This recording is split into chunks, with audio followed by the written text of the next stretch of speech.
Vamos tratar agora das hipóteses de aplicação da pena de suspensão. Melhor falando, né? Corrigindo. Vamos tratar dos critérios que o regulamento trouxe para disciplinar quando é que cabe a pena de suspensão, de 1 até 30 dias, e a pena de suspensão de 31 até 90 dias, tá? Isso está previsto no artigo 25 do decreto, que diz o seguinte, 26. Vamos ver? Ressalvada a disposição em contrário prevista em legislação específica, a pena de suspensão não excedente a 90 dias será aplicada no caso de reincidência em infrações punidas com advertência e na hipótese de inobservância a deveres e proibições que não tipifiquem infração sujeita à demissão. Abri um parênteses aqui. Esse caput do artigo 26, gente, é uma mera reprodução do artigo 90, ou, desculpe, 190 da Lei 6677, que a gente já tratou em aula anterior. Mas vamos prosseguir nesse artigo 26. Considera-se reincidência em infrações punidas com advertência a repetição pelo mesmo servidor público de conduta irregular anteriormente punida com advertência, nos 2 anos anteriores à data da realização da dosimetria da nova infração. Ou seja, o legislador tinha falado no artigo 190 que uma das hipóteses de suspensão é quando houver reincidência em falta punível com advertência. E o parágrafo 1º desse artigo 26 nada mais fez do que explicar o que é isto, ou seja, o mesmo servidor praticou uma conduta irregular que já foi anteriormente punida com advertência nos 2 últimos anos anteriores à realização da dosimetria.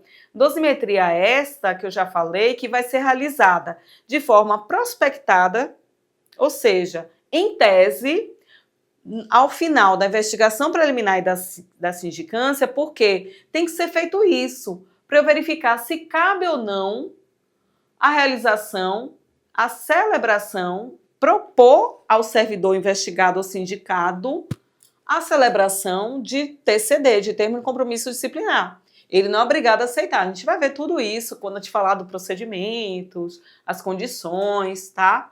E lógico, só voltando um pouquinho a fita, o 26 começa da mesma forma do artigo anterior, 25, ressalvando disposição prevista em legislação específica. Então, se, por exemplo, tiver lá no regimento interno do Tribunal de Justiça da Bahia, alguma regra específica, não sei, realmente eu nunca parei para ver. Tratando de hipóteses de advertência ou de suspensão, sempre a norma especial vai prevalecer sobre a norma geral. Só vai aplicar essas regras aqui de dosimetria quando a conduta é a conduta irregular praticada, que violou um dever, uma proibição, ela violou deveres e proibições desse Estatuto do Servidor Público Civil, a 6677, e não tem nada previsto na legislação especial para aquela carreira de servidor público, certo? Mas vamos passar agora para o parágrafo 2º desse artigo 26 do regulamento. O que é que ele diz? A pena de suspensão será de 1 até 30 dias, será aplicada em razão da verificação da prática de infração disciplinar, mediante conduta culposa ou dolosa, quando presente pelo menos uma das situações abaixo. Quais são elas? Inciso 1. Existência de circunstância agravante não compensada pela presença de circunstância atenuante. Inciso 2. Maus antecedentes funcionais ou existência de dano para o serviço público. Tá aí o X da questão. Que todo mundo vai ficar se perguntando: ai meu Deus, eu fiz essa investigação preliminar, essa sindicância, cabe ou não eu propor, fazer uma proposta de TCD de acordo para esse servidor investigado, que eu identifiquei indícios de irregularidade. Cabe ou não? Quando é que eu sei que a suspensão é até 30 dias e não virou a chave e virou uma suspensão de 31? Os requisitos estão aí nesse artigo 26, parágrafo 2º. Primeiro, a conduta pode ser culposa ou dolosa. Segundo, tem 3 incisos. Se qualquer uma dessas hipóteses, situações ocorrerem, pode ocorrer só uma, pode ocorrer 2. Se qualquer uma dessas ocorrerem, já cabe a pena de suspensão de 1 até 30 dias. Então, quais são as situações? Eu acabei de ler. Tem uma agravante que não foi apagada, compensada pela presença de um atenuante. Porque eu já falei, quando eu tratei disso, na aula anterior, sobre a advertência. Se a gente está analisando uma conduta e a gente vai ter que esmiuçar, dissecar essa conduta, tal como a gente faz a dissecação de um cadáver. Vou ter que olhar uma por uma das circunstâncias agravantes e atenuantes e vai ticando assim. Teve essa circunstância do inciso 1? Não. Teve essa? Não. Vai ter que fazer meio que um quadrinho assim, sim, não, para no final das contas vai verificar. Acabei de analisar todas as circunstâncias agravantes e atenuantes. Sobrou alguma agravante sem ser compensada por uma circunstância atenuante? Se sobrou, gente, já não cabe advertência. Porque lembra que quando eu tratei do artigo 25, para caber advertência tem que existir qualquer circunstância agravante. E aqui, para caber a pena de suspensão de 1 até 30 dias, existe pelo menos uma circunstância agravante, que não foi apagada, compensada pelo atenuante. Ah, Fabiana, mas eu analisei aqui detalhadamente a conduta e não vi nenhuma agravante. Ou todas as agravantes que existiram, vamos imaginar, tinha 2 agravantes, mas tinha 2 atenuantes. Empatou o jogo, 0 o jogo. Zerou tudo. Ele não tem, tecnicamente, agravante, porque se ele tem a mesma quantidade de agravantes, tem 2, e também tem 2 atenuantes, é como se ele não tivesse nenhuma agravante. Mas, se ele é reincidente, ou seja, se ele tem maus antecedentes, já não cabe advertência. Porque lembra que para caber só advertência, ele tem que ter cumulativamente nenhuma circunstância agravante, bons antecedentes e não ter dano ao serviço público. E aqui está claro que cabe a suspensão de 1 até 30 dias quando ocorre qualquer uma dessas situações, ou uma ou todas que estão previstas nesse inciso. Veja que qualquer uma, pelo menos uma dessas situações. Então, pode ser que ele não tenha nenhuma agravante, mas a conduta dele causou dano ao serviço público. E eu vou ter que olhar neste decreto o que é considerado dano ao serviço público. Ele pode, a conduta dele, não ter causado nenhum dano ao serviço público. Vou dar um exemplo. Ele ofendeu um colega, mas, sei lá, teve uma circunstância agravante, mas teve um atenuante e acabou que ele ficou sem nenhum agravante. Mas se ele for reincidente, se ele tiver sanção registrada nos seus assentamentos funcionais, ele tem maus antecedentes. Então, já não cabe mais advertência, já cabe suspensão de 1 até 30 dias. Tá vendo que esse regulamento, gente, tentou simplificar ao máximo e trazer parâmetros seguros e objetivos para a gente analisar quando é que cabe advertência e quando é que cabe suspensão de 1 até 30? Tá muito claro. E esse regulamento não parou por aí.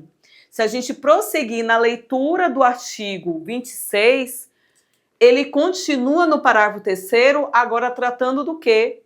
De uma infração de natureza grave. Porque lembra que é infração de natureza média se cabe suspensão de 1 até 30 e a infração de natureza grave se cabe de 31 até 90. E o que é que o parágrafo 3º do artigo 26 diz? Vamos ver? A pena de suspensão de 31 até 90 dias será aplicada em razão da verificação da prática de infração disciplinar, mediante erro grosseiro ou conduta dolosa, quando presentes pelo menos 2 situações abaixo. Quais são? Inciso 1, existência de 2 ou mais circunstâncias agravantes não compensadas pela presença de circunstâncias atenuantes. 2, maus antecedentes funcionais. Ou, inciso 3, existência de dano ao serviço público, para o serviço público. Poxa, o legislador aí, o regulamento foi bem bonzinho, né? Porque, veja, a conduta aí já não pode ser aquela culpa leve. É um erro grosseiro que é equiparado até um dolo eventual. É uma culpa gravíssima para alguns, né? O erro grosseiro. Então, é o erro grosseiro. Erro grosseiro, gente, é só vocês olharem na Lei de Introdução às Normas do Direito Brasileiro, a LINDB, né? Que ela vai definir o que é erro grosseiro. Tá lá definido. É o erro grosseiro ou a conduta dolosa. E a dolosa é aquela conduta intencional, ou é o dolo direto ou o dolo eventual, quando presente 2 das situações que estão nesse dispositivo.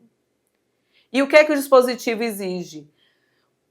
2 ou mais circunstâncias agravantes. Por que exigiu 2 ou mais? Porque na suspensão de 1 até 30 dias, que a gente tratou mais lá anteriormente, precisa só de uma agravante não compensada. Aqui, para caber suspensão de 31 a 90, precisa ter 2 agravantes que não foram compensadas, 2 ou mais, né? Porque pode ser que aquela conduta do servidor, mesmo que não caiba a demissão, tenha várias agravantes, tá?